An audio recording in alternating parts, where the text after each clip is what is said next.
All right, so it was created for us, but how do you get it onto your computer and how do you view it? So here is what I just want to see which one we have here.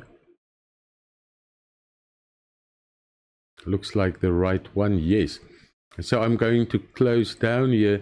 So the first thing you're going to do is you're going to simply copy this code. Copy it, you'll get a little check mark on most of these agents. From there, let's go to your file browser like Explorer in Windows. And once you're there, go to the directory where you have your files. If you don't have it yet, the idea is really go to your file system, Windows Explorer, create a new folder, maybe under downloads or under docs or whatever the case may be, and put the images that you want to use for the website all in this folder. And then when you create your web page, you can just simply come to this folder and select all three of these images and add it to your prompt. Next thing is just create a new file. So it's right click and then you click a new file, right, and give this file name the name of index.html. All right, so there we have a file and its name is index.html. The next thing you're going to do is either right click on it or go to your notepad or whatever text editor you have, but the basic text editor, not something like a Word or something. Notepad is perfect for this. And then open up this file. All right, so I have the file here. At this point it's empty, and I'm just going to paste Control V the code that we copied from Kimi into it. I'll say file, I'll say save, and now there's the code that Kimi generated for you, right? So just to recap, then is you simply let me open up that screen. You go to Kimi, copy this code, place it in a file in your Explorer, and then simply open up that file in your web browser so you can basically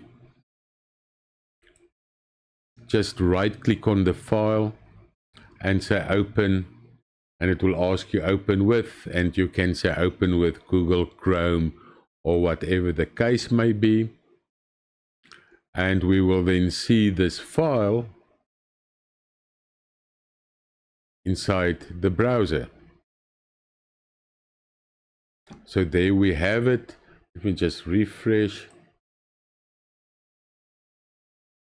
And because the images are in the same directory as the index page, and when the prompt asked you where's your images and you said it's in the same folder as where this web page will be, you can see that the images are there. Look how nice this hero image look like. It actually doesn't look too bad, especially now that we see the images. It just made up its own mind to put these three in a little in three little cards. Of course, you can now go and change all this. And how will you do that? Even this, it looks actually quite nice, right? I don't like this round thing moving around here. It's sort of, just because you can use JavaScript doesn't mean you have to use it all the time. But hey, if this is a futuristic site, maybe this one is a bit futuristic. It does maybe fit in nicely with it.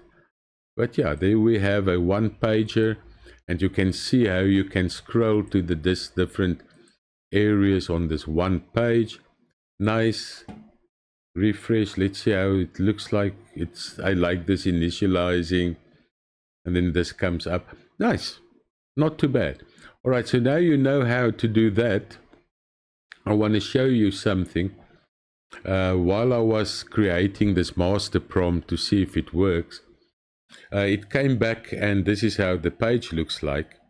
And you can see here everything is cut off and so forth. So I simply went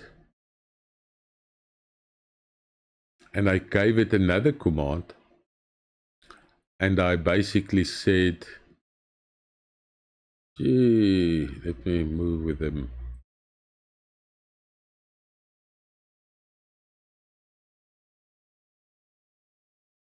There. So I basically said the euro. Oh, I see. I typed euro, but it was clever enough to see it. I mean euro. But you see, here's where the lingo comes in. So I said the euro animation for AI coding like a rebel are looking really very bad. So I told it, go and look at the euro section. I could have said, go to these cards or whatever, but I'm using the right lingo, right? And it then went and it fixed it for me. And this looks much better. It's not cutting off the sides anymore, and so on. So that's really how you create a web page. It's not difficult.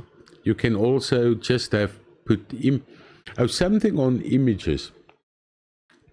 How I normally name them is with numbers next to it. I would say something like Euro 1, logo 2, things like that. And then if I start talking about image 1 and image 2, my AI understands what I mean.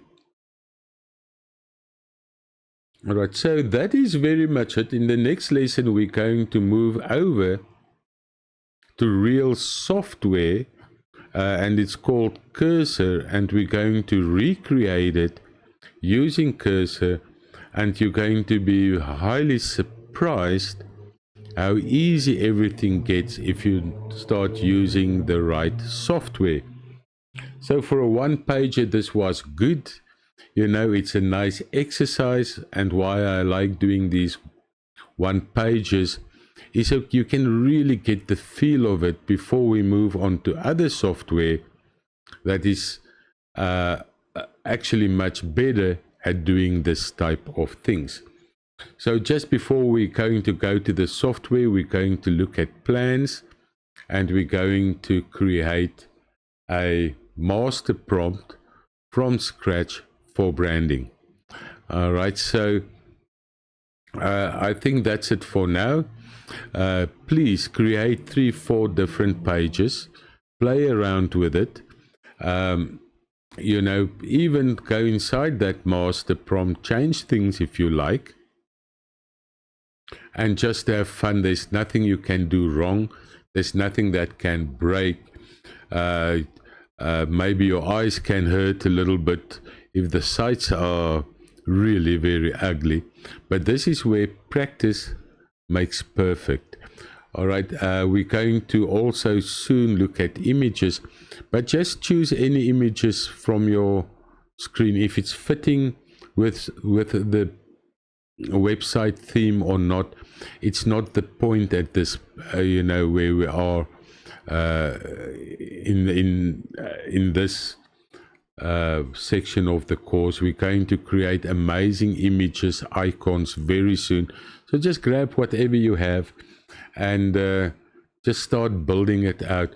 Then also start asking your AI to make changes. Say you don't like this, or change the wording or something like that. Also, do not be afraid to go and see if you can actually go inside this HTML and change some things. You know, what about we say the primary is that color? Gee, I don't know. Let's try and make it OFFF uh, EE. I don't even, oh, I can't do it from here. I see, but I will most definitely be able to go to Notepad, make the changes there, save it, refresh your page, and see what happens. All right, so play around in the code as well. Do this, come back only tomorrow after you've created 2 or 3 of these pages. Change code inside. If it breaks, so what, and in fact, the more mistakes you make, the more experienced you get. You don't become experienced in life when everything just goes right. You become an expert when things go wrong, and you can learn from that stuff that went wrong. So make mistakes, break things. It's as easy as, go back to Kimmy, regenerate the code, or take the code that's there, put it back into an index file, and then play some more. Take a day to play with this. All right, so that way you're going to learn. You'll even see some timing in functions, like 2 seconds or 1.5 seconds. Change it to 1 minute and see what happens. It will become probably extremely slow for a image to start popping up, and make it faster. Play around in this lesson. All right, gain experience. You're going to come out the other side understanding all this properly. Don't skip it. I'll see you in the next lesson. Bye.